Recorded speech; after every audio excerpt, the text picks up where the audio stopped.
আসসালামু আলাইকুম ওয়া রাহমাতুল্লাহি ওয়া বারাকাতুহু। সম্মানিত দর্শক মণ্ডলী, আশা করি আল্লাহর অশেষ মেহেরবানিতে আপনারা সকলে ভালো আছেন।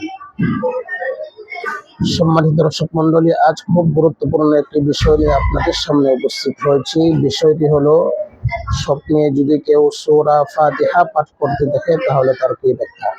আমরা অনেকে স্বপ্নের মাঝে সূরা ফাতিহা পাঠ করতে দেখি, তখন আমরা চিন্তার মাঝে পড়ে যাই, হতাশার মাঝে পড়ে যাই, বিভিন্ন লোকজনের কাছে দৌড়ঝাঁপ করতে থাকি, হরকত করতে থাকি।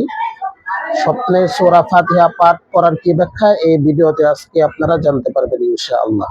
সম্মানিত দর্শক মণ্ডলী, কোনো ব্যক্তি যদি স্বপ্নে সূরা ফাতিহা পাঠ করে দেখে তাহলে এটা তার জন্য খুবই সৌভাগ্যের বিষয়। সূরা ফাতিহা পাঠ করতে দেখা, কোনো ব্যক্তি যদি স্বপ্নে সূরা ফাতিহা পাঠ করতে দেখে তাহলে আল্লাহ তাআলা তার যত কল্যাণের দরজা আছে, কল্যাণের দ্বার আছে, কল্যাণের পথ আছে, রাস্তা আছে, সব কল্যাণের রাস্তা আল্লাহ তাআলা খুলে দিবেন। সুবহানাল্লাহ। যত কল্যাণের রাস্তা আছে, পথ আছে, সব পথগুলো আল্লাহ তাআলা খুলে দিবেন যে ব্যক্তি স্বপ্নে সূরা ফাতিহা পাঠ করতে দেখবে।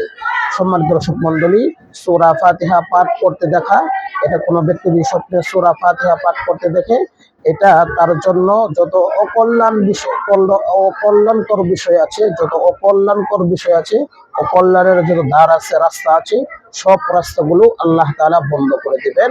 তার মানে বোঝা গেল, সূরা ফাতিহা পাঠ করতে দেখা এটা কল্যাণকর যত রাস্তা আছে, সব রাস্তা আল্লাহ তাআলা আপনার জন্য খুলে দিবেন, এবং আপনার অকল্যাণের যত দ্বার আছে, রাস্তা আছে, পথ আছে, এই সব পথগুলো আল্লাহ তাআলা বন্ধ করে দিবেন।